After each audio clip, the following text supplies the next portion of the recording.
iron gates of the Pineview Museum of Natural History stood slightly ajar, rusted hinges groaning as a harsh midnight wind pushed them outward. Leo shoved the heavy door open the rest of the way, sweeping his flashlight beam across the cavernous lobby. Dust motes danced in the pale circle of light, illuminating rows of glass cases containing wolves mid-stride, owls frozen in mid-flight, and foxes posed with unnatural, predatory grins. "I still say this is a terrible idea," Maya muttered, pulling her jacket tighter against the damp, biting chill of the decaying building. "Relax, Maya," Chloe laughed, though her voice lacked conviction as she stepped inside past Sam, who was busy filming the entrance with his phone. "Old man Darrow died 3 years ago. The place has been abandoned ever since. Nobody comes out here." "That's because the taxidermy here was legendary," Sam said, his camera light panning across a massive, glass-enclosed grizzly bear rearing up on its hind legs. "Local urban legend says Darrow didn't use synthetic materials. He used real flesh, real bone, and a proprietary chemical blend that kept the tissue supple forever." "Creepy," Maya said. "Let's grab a few souvenir photos and get out before the cops show up."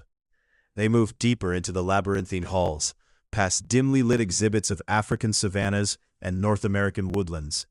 The air grew thick with the heavy chemical scent of formaldehyde and old sawdust. Every shadow cast by their flashlights seemed to stretch, twisting the stuffed animals into menacing shapes. A sudden sharp clink echoed from the hallway ahead. The 3 friends froze. "Hello?" Leo called out, his flashlight beam cutting down the dark corridor. No one answered, but the temperature in the room dropped sharply. "We need to leave," Maya whispered, grabbing Leo's sleeve. "Now." "Right, let's head back," Leo agreed, turning around. That was when the heavy iron security shutters slammed down over the main exit behind them with a deafening crash, plunging the foyer into total darkness. Panicking, Sam sprinted toward the back doors, slamming his weight against the wood. "They're bolted from the outside! We're trapped!" From the rafters above, a heavy thud landed on the linoleum floor. The flashlight beam snapped upward. Standing 10 feet away was a towering figure draped in a heavy, grease-stained butcher's apron. The intruder wore a mask fashioned from tanned, stretched human hide, stitched together with heavy twine, featuring crude eye holes that stared out with a dull, vacant hunger. In one gloved hand, the figure dragged a long, curved skinning knife that left a wet streak across the floor. It was the preservationist. "Run!" Leo yelled. They scattered into the maze of exhibits. Sam bolted down the anthropology wing, his heavy breathing loud in the enclosed space. He ducked behind a massive glass diorama depicting a Victorian parlor, hoping to catch his breath. A shadow fell over him. Before Sam could turn, a heavy hand clamped over his mouth, and a sharp blade slid effortlessly beneath his ribs. He didn't even have time to scream as his vision faded into blackness. In the pale green glow of an emergency exit sign, Chloe sprinted through the mammal wing, her tears hot on her cheeks.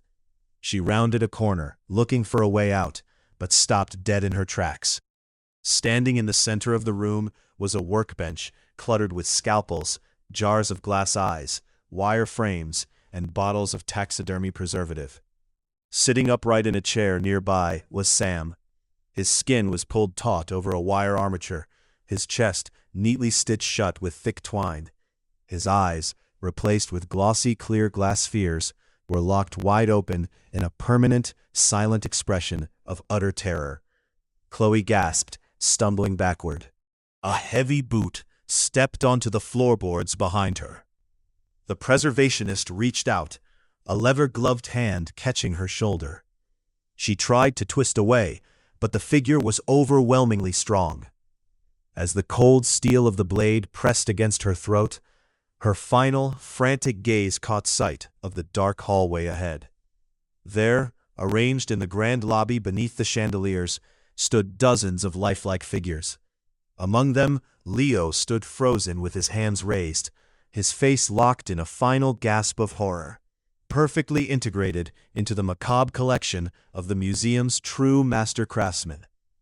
Chloe stumbled back until her spine slammed against a glass display case, the cold wood of an owl's enclosure digging into her shoulder blades. The heavy breathing of the preservationist rasped from inside the mask of stretched skin, a wet, rhythmic sound that echoed louder than her own pounding heart. The masked figure stepped closer, the grease-stained apron brushing against the edge of the workbench. In his gloved right hand, the skinning knife gleamed under the emergency light, fresh crimson dripping slowly from the curved tip to pool on the linoleum. "Please," Chloe choked out, her hands flying up in a desperate, trembling defense.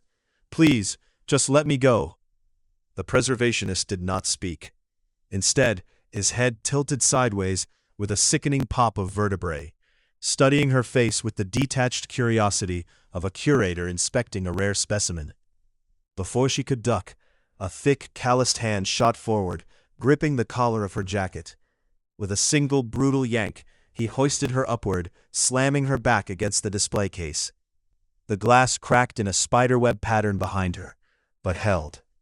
Panic overriding her terror, Chloe drove her knee upward with all her remaining strength. It connected solidly against the killer's midsection. The preservationist grunted, a low, hollow sound, and his grip loosened just enough for Chloe to wrench herself free.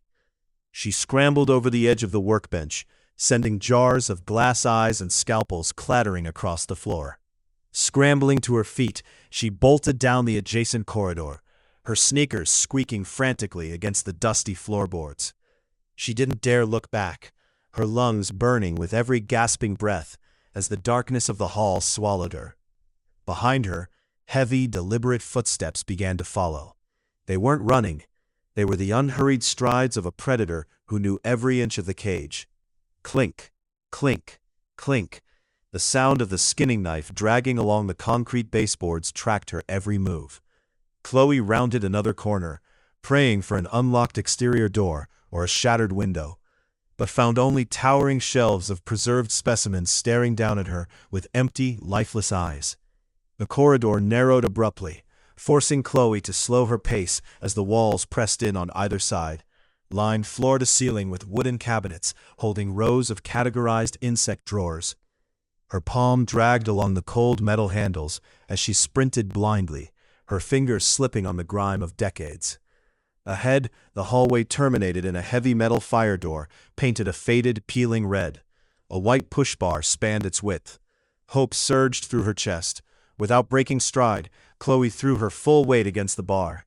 It didn't budge. A heavy iron padlock hung securely through the latch on the outside, sealing the exit shut. "No, no, no," she sobbed aloud, her hands clawing desperately at the unyielding metal bar, rattling the door in its frame with a metallic clatter that echoed loudly through the confined space. The heavy, unhurried footsteps stopped advancing from around the corner. The dragging scrape of the knife ceased entirely. In the sudden, suffocating quiet, the sound of slow, deliberate breathing grew closer, filling the narrow corridor. Chloe whipped around, pressing her back flat against the locked fire door. The preservationist stepped out from the shadows of the intersecting hallway, filling the width of the passage. The overhead emergency light caught the uneven, jagged stitches of the human hide mask, casting deep, cavernous shadows where his eyes should have been. The curved blade remained steady in his grip, the metal slick with dark moisture. He raised his left hand, pointing a leather-gloved finger directly at her chest. Chloe opened her mouth to scream, but before the sound could leave her throat, the floor beneath her gave way with a sharp crack of splintering timber. The aged floorboards, weakened by years of chemical leaks and damp rot, collapsed downward. She dropped into the darkness below, her hands grasping wildly at empty air as she fell straight into the museum's subterranean workshop. Chloe hit the concrete floor of the basement with a bone-jarring impact, the breath knocked completely out of her lungs. Pain flared white-hot up her left arm as she curled inward, gasping for air that refused to enter her constricted chest.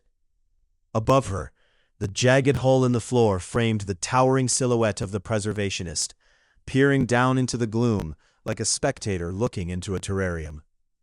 For a terrifying second, the figure just stood there, the crude eye holes of the hide mask staring straight down at her crumpled form. Then the killer turned away from the opening, his heavy boots retreating toward the basement staircase on the far side of the cellar. Knowing he was coming down to finish what the fall had started, Chloe forced her limbs to move. Waves of nausea washed over her, but she dragged herself across the damp concrete, seeking shelter behind a row of heavy wooden workbenches, cluttered with jars of yellowish fluid and tanning equipment. The rhythmic clink of heavy boots began descending the iron-railed staircase in the corner of the dark room. Clank, clank, clank. Chloe pressed herself flat against the damp brick foundation wall, pulling her knees tightly to her chest and biting down hard on her lower lip to silence her ragged breathing. The metallic scrape of the skinning knife dragged along the concrete floor as the killer entered the basement, sweeping the dark space with slow, deliberate steps. The heavy footsteps drew closer to her hiding spot, the chemical scent of formaldehyde growing suffocatingly strong with every passing second. The heavy boots stopped just inches from the wooden workbench hiding her. A pool of dim, flickering light from a dangling bare bulb overhead cast a long, distorted shadow against the brick wall, showing the towering silhouette of the preservationist, standing motionless. Chloe squeezed her eyes shut, pressing her hand over her mouth to trap the sound of her racing pulse. A gloved hand reached out, slowly hooking the edge of the workbench and yanking it aside with casual, terrifying ease. Before Chloe could move, cold steel pressed against her skin. She opened her eyes to look up into the crude, stitched eyeholes of the mask, watching the killer tilt his head as if admiring his final prize. The basement faded into silence as the knife slid home, her vision dissolving into a cold, permanent stillness. Upstairs in the grand lobby, beneath the silent chandeliers, a new figure joined the permanent exhibition. Positioned near the front doors, with glassy, unblinking eyes frozen in a final terrified gasp, Chloe took her place among the silent collection, forever preserved by the master's hand.